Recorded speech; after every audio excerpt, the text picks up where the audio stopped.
collègues enseignants parce qu'ils ont peur et c'est pas les seuls à avoir peur.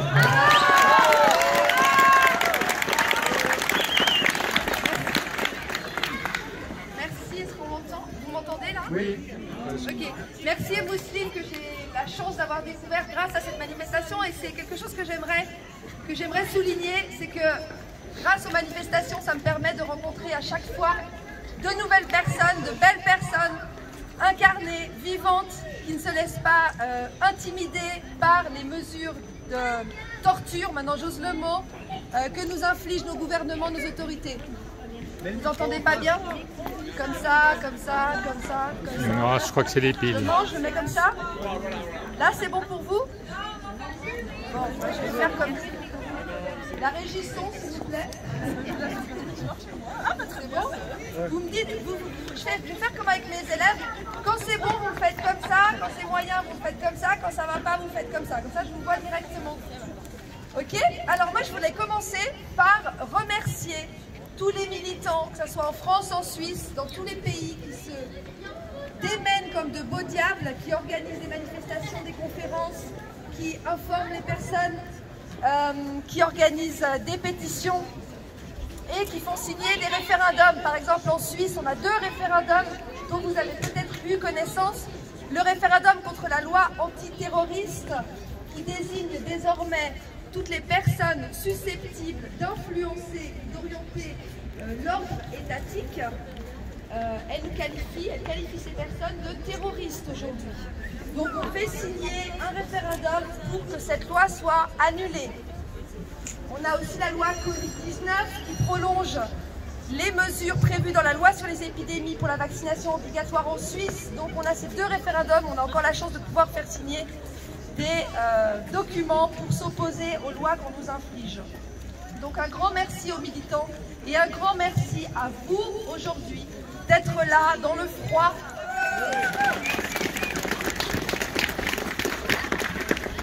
À Genève, pendant que l'OMS ne jure que par le vaccin avec Gavi, pendant que l'ONU nous prépare la gouvernance mondiale, pendant que le Forum économique mondial nous promet son Great Reset, sa grande réinitialisation, eh bien, les médias, comme vous le savez, nous traitent, vous traitent de complotistes. Vous êtes au courant. Alors moi, j'aimerais leur répondre que je ne suis pas complotiste, je suis complétiste. C'est-à-dire, je complète les infos qui ne sont pas données par les médias mainstream. Oui. Et eux, ils sont comploteurs, bien sûr. Alors, on nous traite de complotistes, pourquoi? Parce qu'on dénonce, par exemple, les discussions sur LCI qui parlent des prisons sanitaires et des bracelets électroniques pour les personnes qui ne seraient pas vaccinées. Ça, c'était il y a quelques jours sur LCI. Et aussi parce que les compagnies d'aviation, maintenant, nous annoncent qu'elles refuseront l'accès aux personnes qui n'ont pas de passeport vaccinal électronique. Et pourtant, tout est vérifiable. Je vais parler des enfants, parce qu'effectivement, je suis prof de maths comme Mousseline et que j'ai décidé de me mettre un peu en retrait en prenant une année sabbatique pour m'éloigner de ces mesures, justement, que j'aurais eu du mal, je l'avoue, à appliquer. Les masques, ah oui, moi je n'aurais pas pu les appliquer, je pense, donc c'est très bien que je n'y sois pas. Bravo.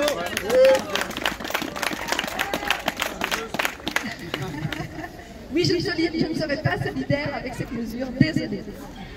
Donc depuis la rentrée de septembre, chez nous en Suisse et chez vous en France, les masques sont obligatoires, chez vous dans les collèges et les lycées, et chez nous dans ce qui correspond au lycée. Il y a toujours un petit décalage, vous l'aurez remarqué, entre la Suisse et la France, mais finalement on se rejoint assez vite.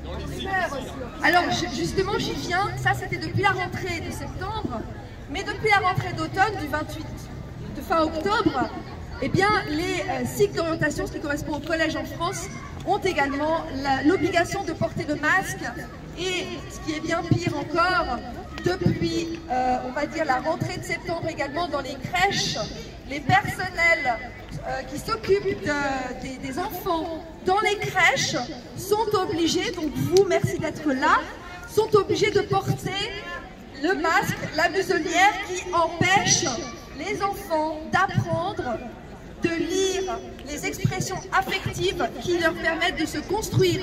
Là, on est en train de fabriquer une génération complètement déstabilisée. Les bébés, et effectivement, à l'hôpital Robert Debré à Paris, là, il y a quelques jours, j'ai lu l'article qui disait que il y avait une recrudescence des troubles psychiques chez les enfants et un doublement des tentatives de suicide chez les moins de 15 ans.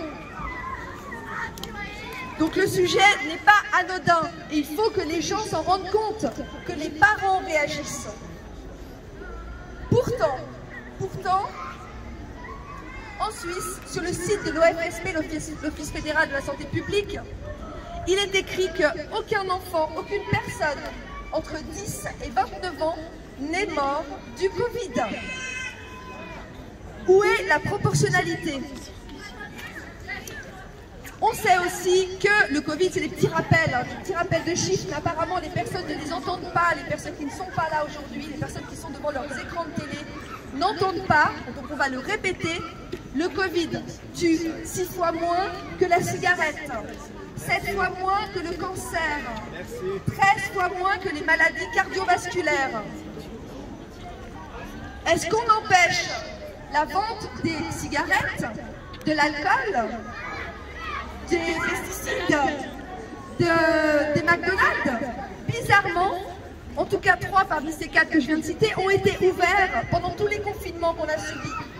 Alors qu'est-ce que veulent les gouvernements? Nous maintenir en santé ou nous maintenir en maladie?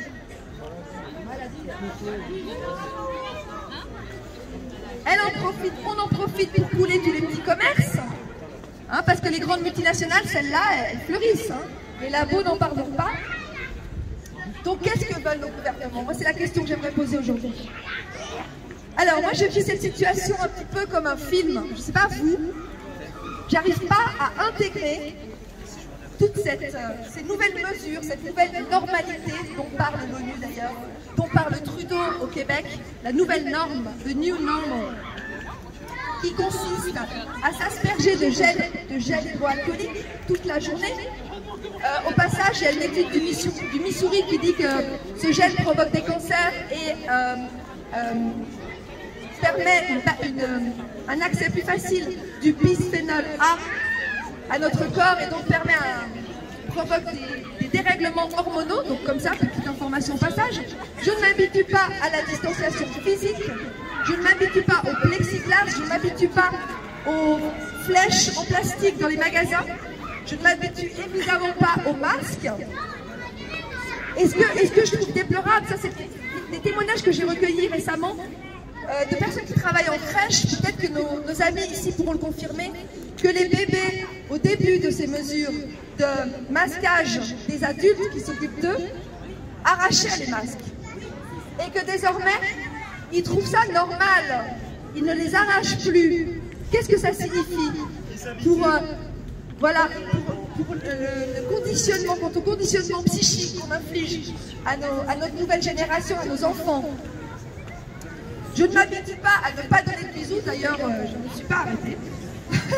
Je ne m'habitue pas à ne pas faire de rencontres, à ne pas faire la fête. Je ne m'habitue pas à ne pas voir mes amis, à ne pas me rassembler avec ma famille. Je ne m'habitue pas à ce qu'on oblige les gens à faire un test quand ils veulent faire une opération à l'hôpital. Et je ne m'habitue pas à l'idée d'un vaccin pour bouger, travailler, acheter, aller dans des avions, voyager, rencontrer les autres personnes. Je voulais aussi vous dire que plusieurs des libertés fondamentales, des droits fondamentaux qui sont dans notre constitution en Suisse, 15 en tout, je les ai notés sur les 20 et quelques, donc pratiquement tous nos droits fondamentaux sont bafoués en ce moment, je vais en citer quelques-uns. La dignité humaine, le droit à la vie et la liberté personnelle, dont la liberté de mouvement, la protection des enfants et des jeunes, la protection de la sphère privée, parce que j'ai oublié de parler du traçage, bien évidemment, ça fait partie du plan. La liberté d'opinion et d'information, la liberté économique et la liberté de réunion, pour n'en citer que quelques-uns. Je rappelle aussi que dans la Constitution française, cette fois, les droits naturels sont donnés en préambule, en même temps que les droits de l'homme. Et ces droits naturels sont la liberté, la sûreté, la propriété et la résistance à l'oppression. Ne l'oubliez pas. Article 35, effectivement.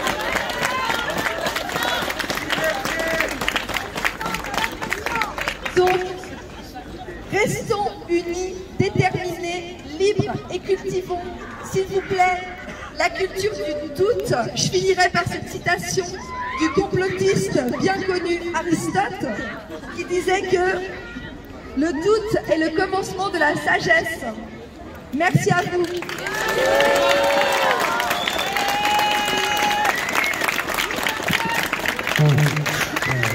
C'est plus fort, ça marche plus là.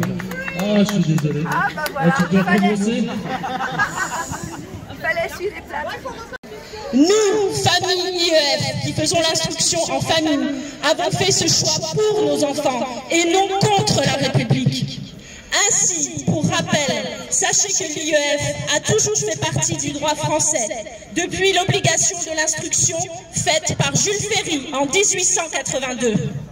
La Déclaration universelle des droits de l'homme garantit la priorité aux parents dans les choix du genre d'éducation à donner à leurs enfants. Aussi, le droit des parents d'assurer eux-mêmes l'instruction de leurs enfants est garanti par la Constitution européenne. Je vous ai fait un tour d'horizon rapide et non exhaustif de nos droits. Laissez-moi vous expliquer à présent nos devoirs.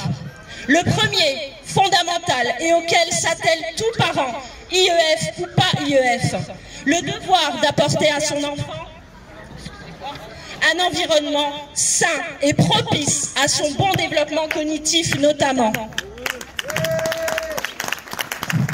Leur soif de connaître et de comprendre le monde qui les entoure, les familles IEF s'attellent à l'abreuver de multiples façons. Ensuite, plus concrètement, sachez, chers tous, que nos enfants instruits en famille ne sont pas hors radar. En effet, chaque année, les familles envoient une déclaration à leur mairie et une à l'inspection académique. Donc non, monsieur le ministre de l'Intérieur, cher monsieur Darmanin, non, nos enfants ne sont pas des fantômes, ne vous en déplaise. Et suite à ces déclarations, des contrôles sont effectués. L'un d'eux est diligenté par la mairie et a lieu tous les 2 ans. Et il porte sur la connaissance des raisons du choix de l'IEF. Et il est là pour s'assurer que l'instruction donnée est compatible avec l'état de santé des enfants et les conditions de vie des familles. Le second contrôle, quant à lui, est un contrôle pédagogique mené par l'inspection académique. Il a lieu chaque année et vérifie que l'enfant acquiert les compétences du socle commun. Si le contrôle révélait un manquement, un deuxième contrôle a lieu. Et si toujours un avis négatif est émis, alors... Attends.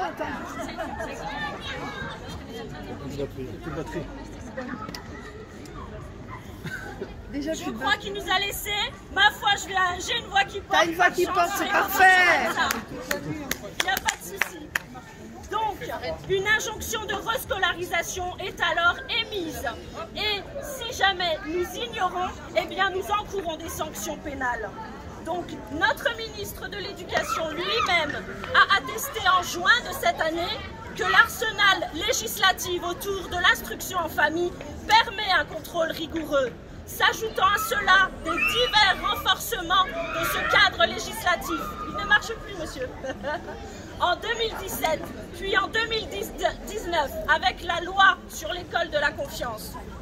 Encore M. Blanquer qui nous explique lui-même que ce renforcement dont il est si fier est trop récent pour juger de son efficacité, car son application demande encore un déploiement logistique et forcément financier.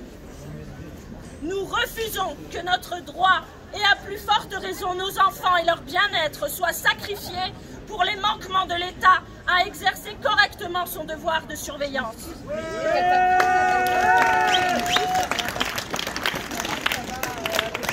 De plus, question. Si une poignée d'individus détourne un droit, doit-on condamner ce droit lui-même? Cela ne reviendrait-il pas à reconnaître l'incompétence des autorités étatiques à faire respecter l'importante réglementation déjà existante?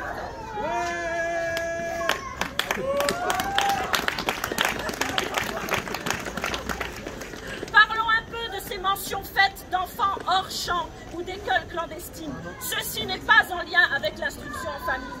Supprimer le droit à l'instruction en famille n'empêchera pas ces personnes de vivre à côté du système, puisqu'elles le font déjà.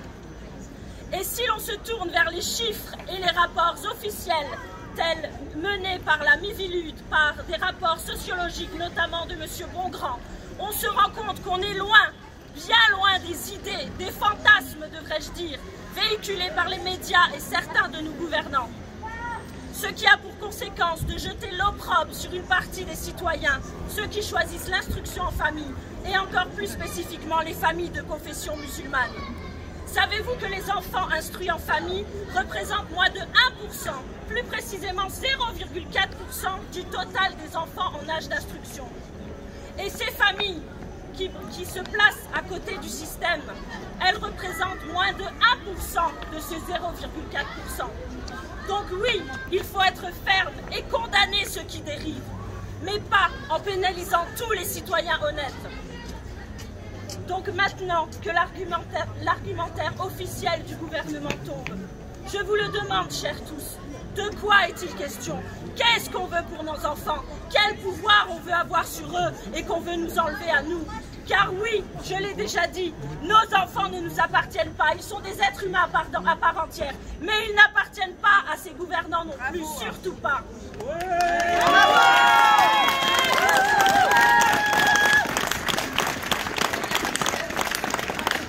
Et enfin, chers tous, je veux vous partager notre réalité à toutes les familles IEF ici présentes et à l'écrasante majorité de celles de toute la France.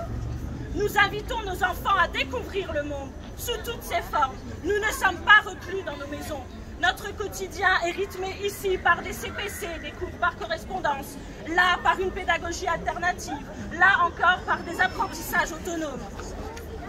Et surtout, par des rencontres, par des sorties très riches dans les musées, des sorties dans les fermes pédagogiques, aller à la rencontre des gens, c'est ça découvrir le monde.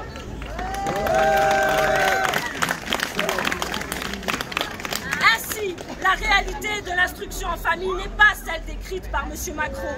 Loin des dérives sectaires et des idées d'enfermement, notre vie est tout autre.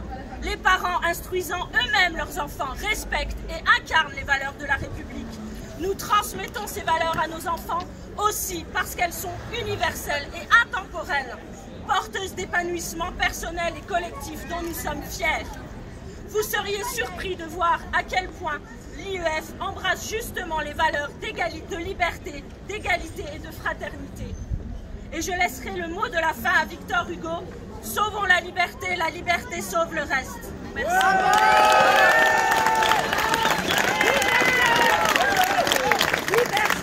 L'usage des masques en tant que protection n'a été prouvé par aucune étude internationale. Par contre, ce qu'on sait, c'est qu'un masque mal utilisé devient un nid à microbes. Pourquoi ne laisse-t-on pas la possibilité aux parents qui le désirent de garder leurs enfants chez eux? Pourquoi ne limitons pas le brassage de cette façon? Pourquoi ne ferme-t-on pas les écoles? Vous me direz parce qu'il faut redémarrer l'économie. Mais c'est faux! On ne redémarre pas une économie en empêchant les commerçants de travailler. Bravo! On ne redémarre pas une économie en fermant les bars et les restaurants. On ne redémarre pas l'économie en fermant les stations de ski. Il y a des villages entiers qui meurent, des saisonniers par centaines qui se retrouvent à l'agonie. On ne risque pas plus à envoyer les enfants dans des cantines bondées plutôt que d'aller boire un café au bistrot du coin. On nous impose des attestations qui nous protègent de quoi? Je vous le dis, de rien, à part éviter une amende. C'est tout. On nous manipule avec des chiffres Covid frauduleux. On laisse mourir nos petits petit vieux de solitude et d'isolement dans l'ignorance totale. Où sont les morts de vieillesse? Où sont les morts de la grippe? Où sont ceux du cancer? Où sont-ils? En 2020, on meurt uniquement du Covid. On fait grandir nos gosses dans la peur de l'autre. On accuse nos enfants de tuer leurs grands-parents pour un bisou volé. Alors, oui, je veux hold up. Non, je ne suis pas complotiste. Oui, je veux une vie meilleure pour nos enfants. Non catégorique au test PCR dans les écoles. Oui, je veux voyager. Non ferme au vaccin. Oui à la liberté de circuler. Non au flicage de nos enfants dans les écoles. Oui à la liberté de respirer. Non aux menaces et aux réprimandes sur nos collégiens dès que le masque passe sous leur nez. Oui, partisans de la liberté, il faut se réveiller. Et non, nous ne céderons jamais à la dictature.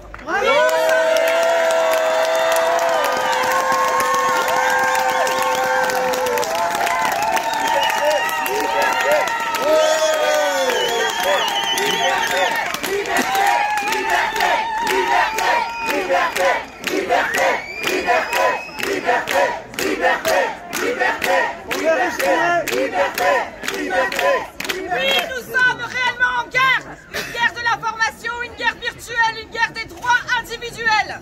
Alors maintenant, sortez, respirez et non masquez. Si nous, les parents, on ne protège pas nos enfants, qui le fera? Nos enfants ont besoin de vous et vos enfants ont besoin de nous. Ensemble, nous sommes plus forts. France de 2020, nous devons te rappeler ton histoire. Il y a 200 ans, tout le monde se battait. Le jour de gloire est arrivé.